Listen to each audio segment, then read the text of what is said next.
Assalamualaikum warahmatullahi wabarakatuh. Waalaikumsalam warahmatullahi wabarakatuh. Bismillah, alhamdulillah, wassalatu wassalamu ala rasulillah Sayyidina Muhammadin ibni Abdillah.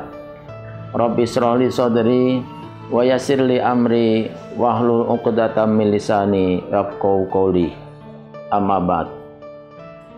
Saudara pemirsa yang dimuliakan Allah di mana saja Anda berada, alhamdulillah pada sore hari ini kita telah memasuki hari ke-12 bulan Ramadan tahun ini. Mudah-mudahan kita selalu diberkahi Allah Subhanahu wa taala sehingga dapat menunaikan ibadah di bulan yang mulia ini penuh dengan ridhonya. Amin ya rabbal alamin. Saudara pemirsa rahimakumullah, mudah-mudahan Allah ridho dengan kita ini, bahwa tiada yang terpenting di dalam hidup ini kecuali mendapat ridho Allah Subhanahu wa taala, sehingga jalan kita, hidup kita, pikiran kita semua sesuai dengan ridho Allah Subhanahu wa taala. Momen pada saat ini adalah bulan Ramadan yang juga dinamakan bulan Al-Quran, karena di bulan ini telah diturunkan Al-Quran, yaitu yang pertama ayat pertama surah Al-Alaq. Ini untuk apa Al-Quran diturunkan?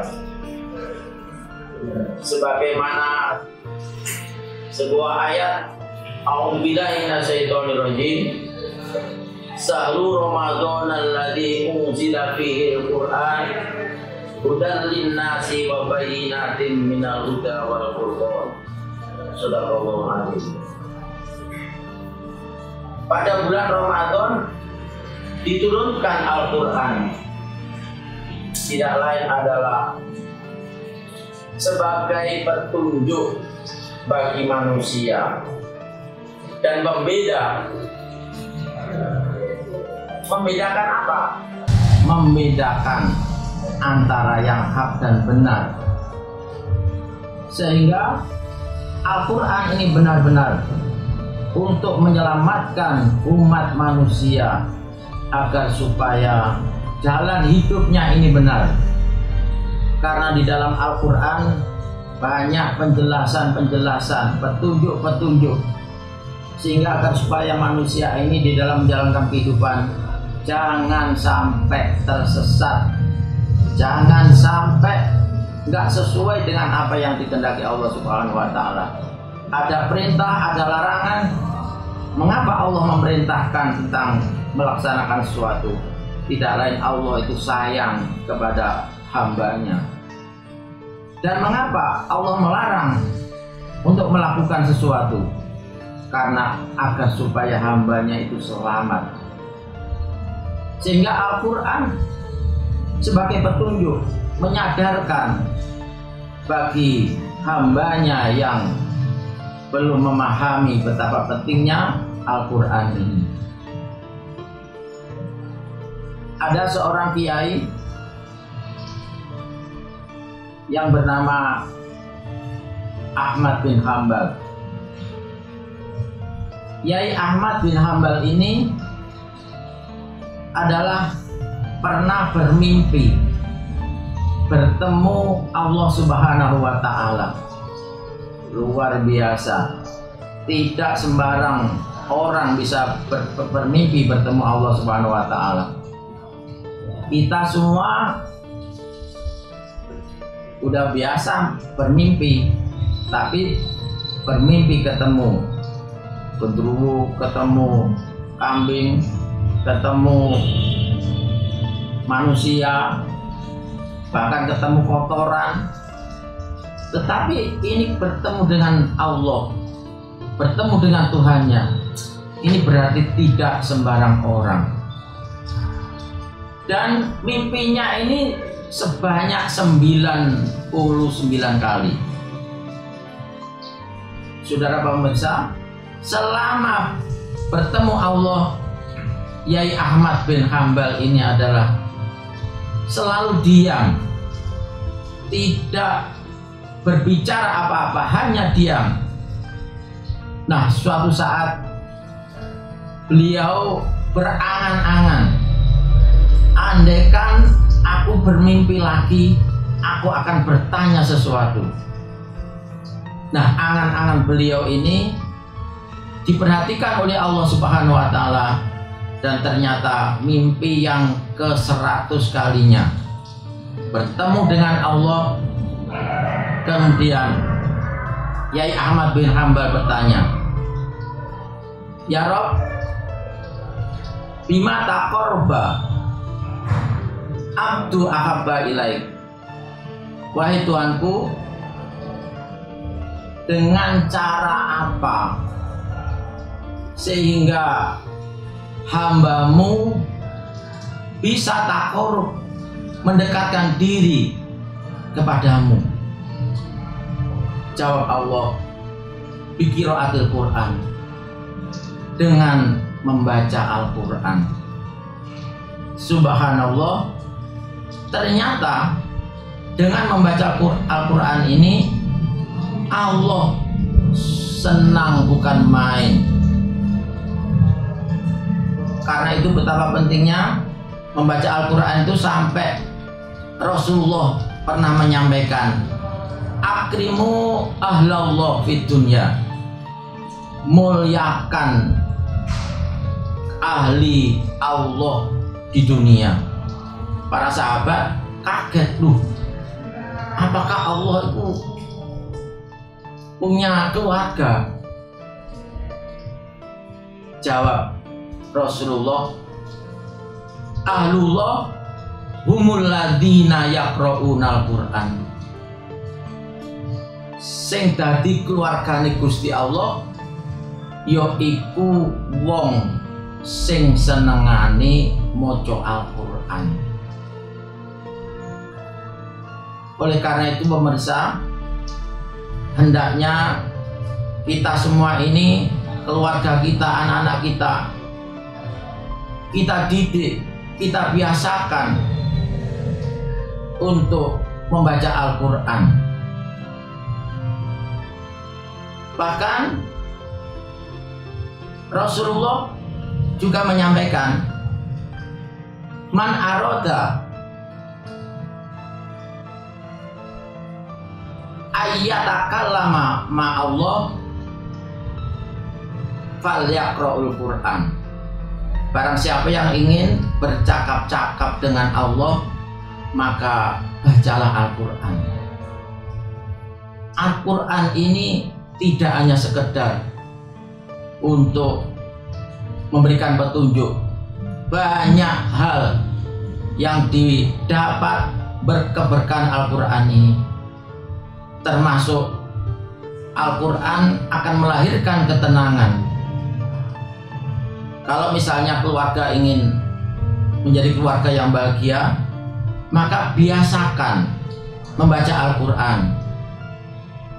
Kapan saja Al-Quran dibaca, pagi hari enak, habis subuh enak, habis asar enak, habis maghrib enak, malam hari enak. Setiap ada acara pengantin, walimatul urus enak, pengajian diawali dengan baca Al-Quran. Nah, karena itulah kalau misalnya ada rumah tangga yang selalu cekcok kacau, berantakan, maka segera kembalilah membaca Al-Quran. Nawiru buyutakum bisolati watilawatil Quran. Hiasilah, terangilah rumahmu dengan sholat dan membaca Al-Quran. Dengan bacaan Al-Quran, maka segala gangguan yang ada di rumah ini akan menjauh. Setan akan ketakutan dengan orang-orang yang ahli Al-Quran. Pernah suatu hari Umar bin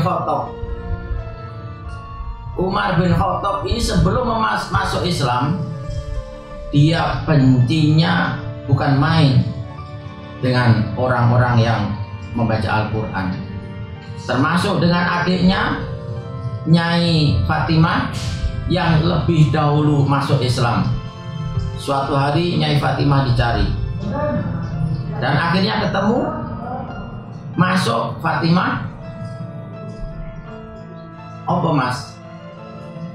Sampean arep tak pateni. Loh, kok dipateni mas? Aku njaluk waktu. Iya, aku kepengen macakno sebagian ayat-ayat Al-Quran. Iya, sampean wacakno. Bismillahirrahmanirrahim. Toha ma anzalna alaikal qur'ana litasqa illa tadhkirah. Setelah Nyai Fatimah membaca ayat tersebut, Umar bin Khattab gemetar dan pedang yang ada di tangannya ini langsung jatuh setelah mendengar ayat yang dibacakan oleh adiknya. Toha itu adalah nama Muhammad Shallallahu Alaihi Wasallam. Ma anzalna alaikal qur'ana litasqa. Aku menurunkan Al-Quran tidaklah menyusahkan, illa tadhkirah, kecuali sebagai peringatan. Setelah mendengar ini, maka benar-benar petunjuk hidayah Allah masuk ke Sayyidina Umar bin Khattab dan pedangnya jatuh, kemudian menyampaikan kepada adiknya, "Wis Dik, aku saiki sadar, aku sampean terno nanggone Kanjeng Nabi Muhammad Shallallahu Alaihi Wasallam." Nah, ini diantaranya ternyata Al-Quran ini mampu masuk ke dalam diri hati Sayyidina Umar, dan akhirnya dia sadar, menghadap ke baginda Nabi dan menyatakan syahadat di hadapan baginda Nabi Muhammad SAW. Al-Quran juga bisa digunakan untuk obat. Bisa digunakan untuk obat. Kalau misalnya ada yang sakit, bacakan ayat-ayat Al-Quran, termasuk Fatihah. Al-Quran juga bisa menyelamatkan diri. Ada seorang sahabat Rasulullah yang gemar membaca Al-Quran, selalu zikir satu ayat, in ahsantum li anfusikum wa man asaa fa 'alaiha. Selalu membaca ayat tersebut pagi, siang, sore. Kemudian tetangganya, seorang wanita musyrik, bencinya bukan main terhadap sahabat yang selalu membaca ayat ini. Akhirnya dia berusaha untuk mencelakai sahabat ini dengan cara membuat manisan, kemudian dimasuki racun dan diberikan. Setelah diberikan kepada sahabat, dibawa oleh sahabat, dibuat untuk sangu perjalanan di padang pasir yang sangat jauh, digunakan untuk bekal perjalanan jauh bagi sahabat tadi. Nah, setelah di tengah jalan, sahabat bertemu dengan dua orang pemuda yang kelelahan istirahat di sebuah tempat. Kemudian sahabat tadi menawarkan, maukah ini manisan? Oh iya boleh, nggak apa-apa. Akhirnya manisan diberikannya. Setelah diberikan langsung dimakan oleh dua pemuda itu. Seketika pemuda itu geblak dan mati. Nah, setelah itu heboh berita kematian tentang kedua pemuda ini sampai terdengar Rasulullah, dan mereka rame-rame dibawa dihadapkan ke Rasulullah, kemudian disidang, ditanya, dari mana Anda manisan ini? Dijawab, dari seorang perempuan. Perempuan mana? Itu perempuan tetangga sebelah. Akhirnya perempuan dipanggil, kemudian dihadapkan, ditunjukkan kedua pemuda itu. Ternyata kedua pemuda ini adalah kedua-duanya anaknya. Ternyata kalau kita ini berbuat baik, sesungguhnya kebaikan itu adalah untuk dirinya sendiri. Sebaliknya untuk berbuat buruk, jahat, itu sebenarnya keburukan, kejahatan itu adalah kembali kepada dirinya. Itu contoh. Oleh karena itu para pemirsa, marilah kita memberikan semangat kepada anak-anak kita, keluarga kita, untuk cinta kepada Al-Quran dan mau membaca. Meskipun tidak paham, tidak masalah.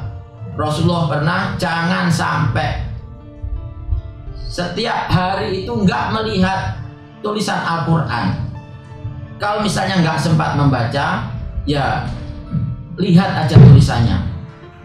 Terus dilihat, oh pancet ya tulisannya, nanti sore dilihat lagi. Jadi itu sudah penting sekali hanya melihat, karena kecintaan itu banyak yang diawali dengan hanya melihat. Saudara pemirsa, demikian pengajian Ramadan Nuzul Quran. Semoga bermanfaat bagi kita semua. Kurang lebihnya mohon maaf. Wassalamualaikum warahmatullahi wabarakatuh. Waalaikumsalam.